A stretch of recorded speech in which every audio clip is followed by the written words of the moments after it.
Je trouve ça fascinant la vitesse à laquelle la tech évolue aujourd'hui. Et d'autant plus quand la tech rencontre le design pour créer un bel objet qui sera exposé aux yeux de tous dans notre salon et chercher à constituer un setup ultime. C'est ce que je veux faire à chaque fois que je découvre un nouveau produit. J'essaye au mieux de l'intégrer dans mon quotidien et dans mon environnement. Mais peu de produits réussissent à me faire vibrer à la fois dans l'aspect technique, technologique et design. Et pourtant, voilà le XGIMI Horizon Ultra, un vidéoprojecteur 4K Ultra HD. J'ai été halluciné par la qualité de ce produit. On est donc ici sur un vidéoprojecteur 4K Ultra HD embarquant la technologie Dual Light utilisant une double source lumineuse laser LED. Outre la petite prouesse technologique, ça permet d'améliorer le rendu des couleurs tout en augmentant la luminosité jusqu'à 2300 lumens. C'est toujours le plus gros souci des vidéoprojecteurs, le fait de devoir être dans des conditions optimales pour pouvoir profiter de son contenu, et c'est ce qui m'a toujours retenu d'en acheter un pour mon salon. J'adorerais pouvoir créer un espace design plus social, non plus centré autour de la télé, mais que la télé ou bien la projection se fondent dans le décor. J'y suis pas encore, mais je pense qu'on pourrait avoir un premier élément de réponse avec ce qu'a pu faire XGIMI avec ce produit. Bon, déjà,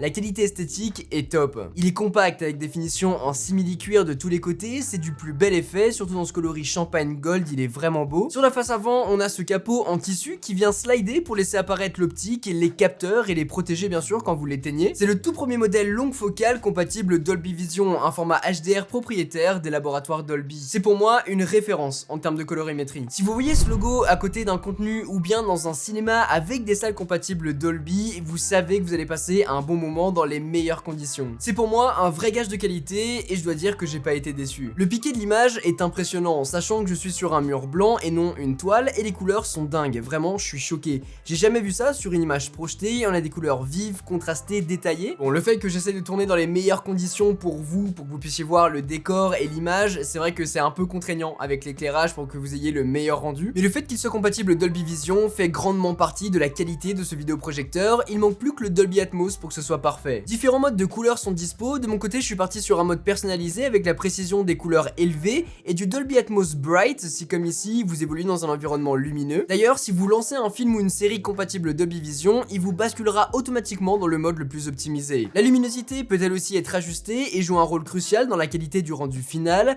Elle peut être réglée de 1 à 10, sachant que 10 en plein jour c'est bien, le reste du temps je suis plutôt à 8. Concernant les autres réglages, on a la mise au point, la distorsion trapézoïdale qui sont ajustées automatiquement lorsque vous allumez pour la première fois le Horizon Ultra. Vous allez toutefois pouvoir l'ajuster selon vos préférences, ce que j'ai fait, c'est pas parfait et ça peut encore l'être davantage. Vous avez également un zoom optique x 1,25 pour agrandir ou rétrécir l'image si besoin, c'est assez bluffant comment en plus d'être bien foutu ça fonctionne du tonnerre. Ah, et puis on peut aussi configurer de la 3D si vous voulez profiter de films comme Avatar dessus. Toujours plus. Le Horizon Ultra est équipé d'un système son provenant de chez Harman & Kardon, une valeur sûre pour une qualité qui est vraiment bonne là aussi, le son monte haut, on a de bonnes basses, des aigus un peu basses en mode musique et au contraire un peu hautes dans le mode cinéma pour faire ressortir les voix, un entre deux qu'on retrouve si on active le mode DTS Virtual X. Je trouve que l'audio est encore meilleur dans ce mode. Pour une pièce comme une chambre où vous allez pouvoir regarder du contenu plus ponctuellement et où vous serez pas hyper pointu sur le rendu final, ce sera top, c'est vraiment l'usage que je compte en faire. Par contre, je trouve ça un peu mince pour en faire la pièce maîtresse de votre setup dans votre salon par exemple. Pour ça, vous avez au dos du produit une sortie HDMI e-Arc vous permettant d'y relier une barre de son ou le système audio de votre choix. Quoi qu'il en soit, sur un tout en un pour une petite pièce, je vous assure c'est vraiment impressionnant. Dessus, on retrouve Android 11 qui tourne avec toutes les applications dont on pourrait avoir besoin, Apple TV+, Canal+, Disney+. On a juste une petite manip pour pouvoir installer Netflix en installant dans un premier temps une autre application appelée Desktop Launcher. Ça met vraiment 2 minutes. En plus, on a un petit manuel pour nous expliquer tout ça lorsqu'on reçoit le produit. Par contre, on est sur une qualité HD et là ça pique. C'est beaucoup moins beau, beaucoup moins propre. Si vous avez l'habitude de regarder beaucoup de contenu sur cette plateforme, c'est quelque chose à prendre en compte, en tout cas en natif. Mais en passant sur un boîtier tierce comme une Apple TV, un boîtier Android ou bien même une PlayStation, bah c'est complètement faisable pour y avoir accès. L'interface en elle-même est fluide, ergonomique, c'est la première fois que je la prends en main dans ce qui semble être sa dernière mise à jour et c'est propre. Vous le savez sûrement, je suis vachement attaché à l'expérience qu'on retrouve avec une Apple TV, la prise en main avec la télécommande, la fluidité de l'interface, la continuité que vous allez pouvoir avoir avec vos produits Apple. Je trouve ce produit génial. Mais je suis content de retrouver ici une interface attractive, adaptée à mes besoins, sans applications ou fonctionnalités à gauche, à droite dont on ne se servirait jamais. Sur l'écran d'accueil, on a toutes nos applications favorites, des recommandations de films ou séries qu'on peut poursuivre ou suivre. On a des réglages simples, une gestion simple du produit. On gère tout ça avec la télécommande livrée avec le Horizon Ultra. Télécommande en aluminium, elle est super quali,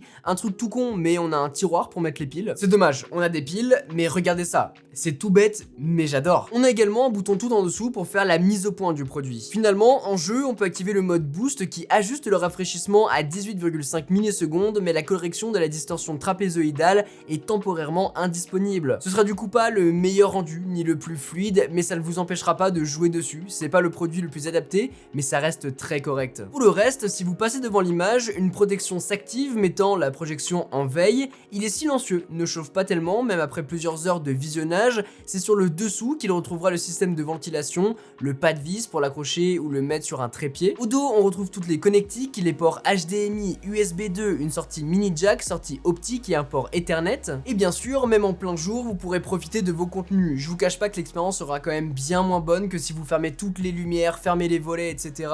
La projection sera quand même beaucoup plus nette, beaucoup plus quali et surtout plus profonde dans les noirs. Mais c'est quand même bien faisable et vous le voyez dans les séquences, tout a été fait avec une lumière dans le fond qui est énorme pour justement pouvoir faire ressortir les meubles, les décorations, etc. et un peu moins la projection. La nuit par contre, vous l'aurez compris, c'est un game changer. Vraiment, je suis même en train de me demander ce qu'un setup pareil pourrait donner dans mon salon. Je vous l'ai dit, je suis encore bien attaché à ma télé physique pour tous les avantages qui viennent avec et l'expérience immersive qu'on retrouve dessus. Mais l'avantage d'un vidéoprojecteur comme celui-ci, c'est de pouvoir organiser son design intérieur comme on en a envie. Rendre cet espace le plus sociable possible en ayant la possibilité d'ajuster les textures, le mobilier en fonction de ses envies et non en fonction des besoins de divertissement. Par contre, au besoin, on peut découvrir une télé pour en profiter. Les trois quarts du temps, on a juste une grande dalle noire en plein milieu de notre salon qui, si on l'allume, pour le mettre en mode veille par exemple, consomme un max. Pour la plupart des télés en tout cas. C'est frustrant, offrant beaucoup de limitations et je suis sûr qu'un jour je ferai disparaître ce rectangle noir d'ici. Je suis en train de me chauffer vraiment pour créer un setup autour de ce projecteur, en tout cas dans une chambre par exemple, créer un setup ultime là-dedans pour voir ce que ça pourrait apporter. Je suis pas trop regarder la télé le soir, mais c'est pas une télé, c'est un projecteur.